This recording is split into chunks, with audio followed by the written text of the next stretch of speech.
Nova Manhã. Conexão Brasília com Diego Amorim. Diego Amorim com a gente diretamente de Brasília e hoje fala sobre como o novo Congresso vai se organizar para o novo governo Lula. Bom dia, Diego, tudo bem?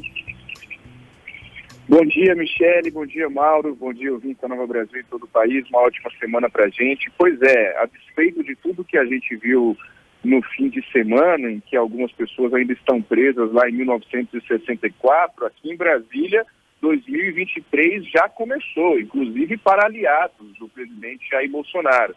A gente já tem os primeiros grupos políticos se formando, se organizando, ainda em fase embrionária, mas já se organizando aqui em Brasília para a próxima legislatura, que se inicia oficialmente somente em fevereiro do ano que vem, após o chamado recesso parlamentar. Mas até lá, muita articulação nos bastidores, inclusive porque teremos eleições internas na Câmara e no Senado já no primeiro momento ali da volta dos parlamentares do recesso, no início de fevereiro. Na Câmara, Mauro, Michele e ouvintes, a gente vai ter um Arthur Lira, que é o atual presidente da Câmara e que chegou a esse cargo apoiado por Jair Bolsonaro, completamente empoderado pelo dito orçamento secreto. Ele tem tentado já, desde o resultado oficial do segundo turno da eleição presidencial, que deu a vitória ao ex-presidente Lula, formar os blocos partidários ali, também já levando em conta alguma negociação para a composição da mesa diretora. Ele, Arthur Lira, que vai tentar a reeleição para ficar mais 2 anos à frente da Câmara. Lembrando que, a depender do tamanho desses blocos partidários que são formados, né, que é juntando, vem cá União Brasil, vem cá Podemos, vem cá PP, vem cá PL, vamos formar aqui um grande bloco partidário. Isso dá a esse grupo político muita força para barganhar essas negociações nas eleições internas e, claro, ajuda a decidir também quem vai ficar com qual comissão, né? Lembrando que quem controla as comissões, principalmente a Comissão de Constituição e Justiça, por exemplo, a Comissão de Assuntos Econômicos, são comissões que acabam ditando ali o ritmo do parlamento, o ritmo das tramitações e, em última instância, ditando a pauta que vai ser tocada pelo Congresso Nacional. Então, quanto maior esse bloco partidário, melhor fica para se negociar nos bastidores. Então, a gente tem um Arthur Lira como uma peça principal nesse tabuleiro aqui em Brasília, que está construindo aí uma grande aliança, inclusive com aliados do ex-presidente Lula, presidente eleito agora, e também com aliados de Jair Bolsonaro, candidato derrotado à reeleição. Vamos ver o que o Lula vai fazer. Ainda é muito cedo para entender os movimentos do Lula, especificamente em relação à Câmara e o Senado. Qualquer análise nesse momento seria um trabalho de futurologia muito forçado, mas é muito importante a gente saber nas próximas semanas se o Lula vai apoiar uma eventual reeleição do Arthur Lira à Câmara ou se o Lula vai arriscar, digamos assim, tentar emplacar um presidente da Câmara mais seu, né? Um presidente da Câmara até mesmo do PT, lembrando que o PT cresceu a sua bancada na Câmara, vai ter uma bancada bastante significativa, não tanto quanto a do PL, do presidente Bolsonaro, que foi derrotado nessa disputa pela reeleição, mas também vai ter uma bancada muito grande de 64 parlamentares. Então é preciso ver o que o Lula vai fazer ali na Câmara. Nós teremos na Câmara dos Deputados uma oposição ao governo Lula muito forte, né? Uma oposição de discursos, de posicionamentos. A gente tem ali candidatos eleitos muito posicionados ali dentro da linha ideológica, da pauta de costumes do presidente Bolsonaro. Temos como exemplos o Eduardo Pazuello, ex-ministro da Saúde, o Nicolas Ferreira, que foi o deputado federal mais votado do país, o Eduardo Bolsonaro, filho do presidente, a própria Carla Zambelli, que é aliada de primeira hora do presidente Bolsonaro. Então nós teremos sim uma próxima legislatura com uma oposição muito ferrenha ali na Câmara. Mas, por outro lado, Mauro, Michele, ouvintes, eu não vejo essa bancada de oposição barrando, por exemplo, qualquer tentativa de avanço na reforma tributária, ou mesmo na prorrogação dos benefícios sociais, benefícios fiscais também, mas eu estava querendo dizer dos benefícios sociais, de uma prorrogação do chamado Auxílio Brasil. Tem que ver se o presidente eleito Lula vai manter esse nome, ou seja, Essas pautas econômicas, que quer queiram, quer não, os aliados do presidente eleito Lula vão ter que avançar em algum momento na próxima legislatura, eu não vejo essa oposição na Câmara querendo barrar, porque eles não têm discurso para isso. Porque nesse governo Bolsonaro, a gente viu todo o parlamento ali, com algumas exceções, aprovando esses auxílios sociais, aprovando a tentativa de avanço em reformas. Então, eu consigo ver uma legislatura, a partir de 2023, ainda reformista. A gente tem o Evair de Mello, ele que é deputado do PP do Espírito Santo, e também no feriado divulgou uma nota oficial também dizendo que está tentando formar um grande bloco de oposição ao governo Lula. Ele disse o seguinte na nota: iniciamos hoje na Câmara a construção de um robusto bloco suprapartidário de oposição ao próximo governo. Um bloco que atuará de forma programática e pragmática em defesa das reformas realizadas, mantendo os avanços conquistados pelos brasileiros no governo de Jair Bolsonaro, nas pautas econômicas e de costumes, valores e princípios da direita no país. E ele diz que na próxima semana já vai ter a composição completa desse bloco. É muito importante a gente acompanhar isso para saber qual vai ser o tamanho dessa oposição na Câmara, lembrando que a Câmara tem 513 deputados.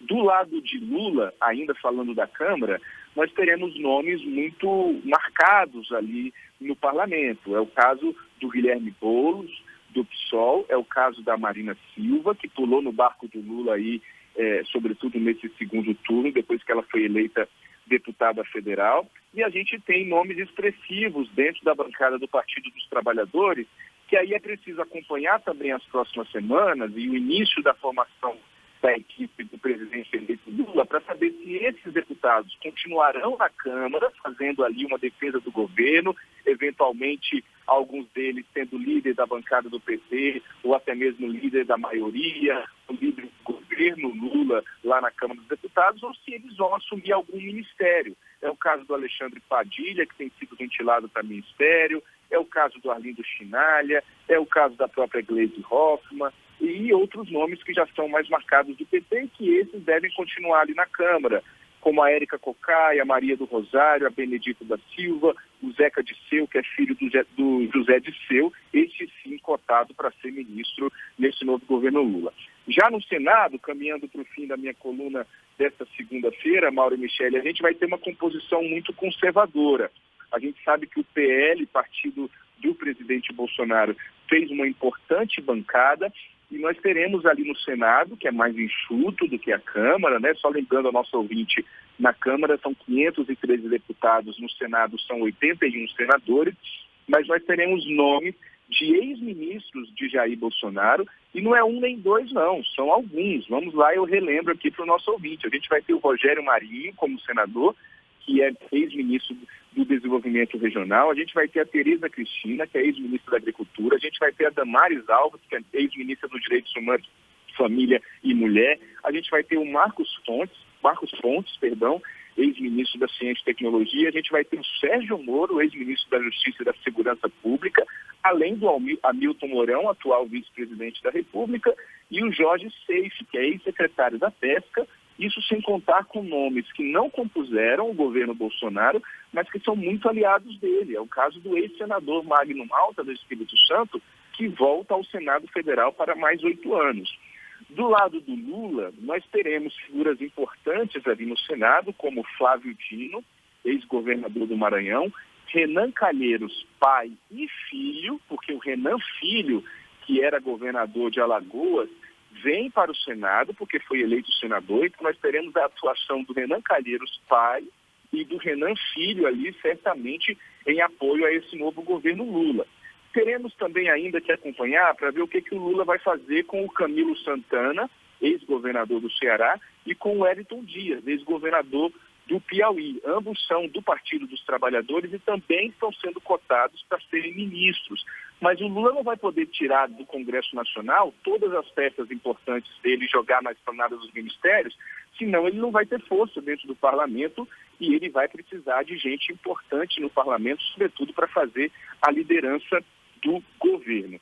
Para finalizar, eu conversei com o senador veneziano Vital do Rego, que é o atual vice-presidente do Senado, ele que apoiou a eleição do agora presidente eleito Lula, e eu perguntei a ele como que vai ser essa questão toda de oposição e situação no Senado Federal. Vamos ouvir o senador. Bom dia, veneziano. Olá, meus amigos. Olá, minhas amigas da Nova Brasil FM. Um grande abraço a você, Diego Amorim. Minhas saudações. Aqui é veneziano.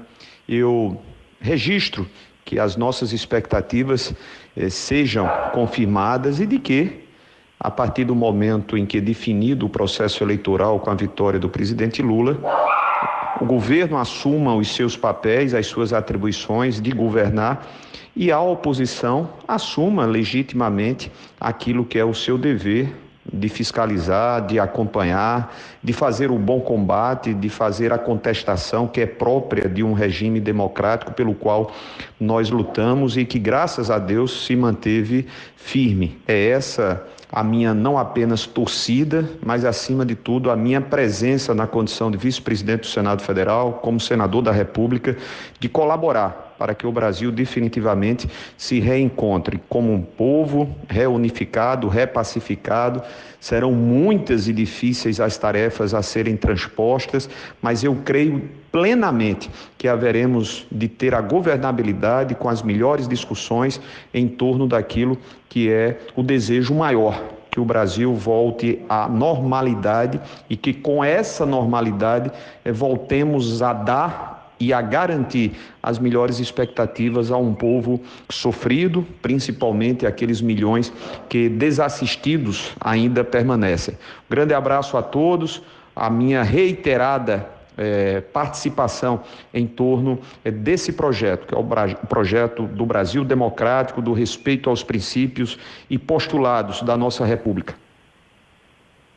Está aí o senador veneziano Vital do Rego, ele que é vice-presidente do Senado, falando em oposição, fazer o bom combate, falando em povo reunificado e repacificado e desejando que o Brasil volte à normalidade. Para voltar com vocês, Mauro e Michele, eu só queria contar uma curiosidade.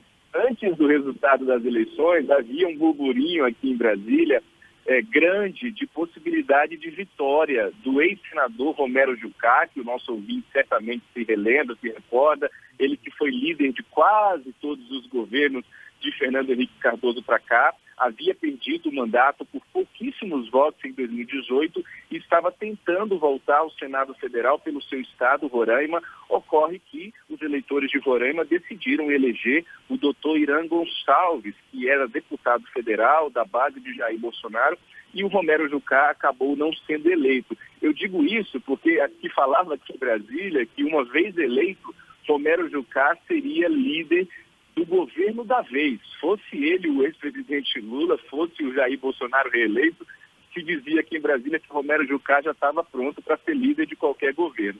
Isso não vai acontecer, então daqui a pouco já começa uma expectativa aqui em Brasília sobre quem vai ser o líder da bancada do governo no Senado e também na Câmara. Mauro e Michele.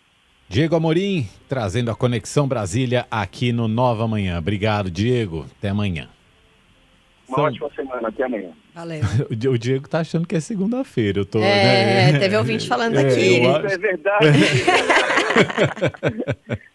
Me perdoe, é verdade. Eu tô me confundindo. Hoje é quinta-feira. É quinta-feira. Valeu, Bom Diego. resto de semana a todos. É isso. Valeu. Aí para você também. Obrigado.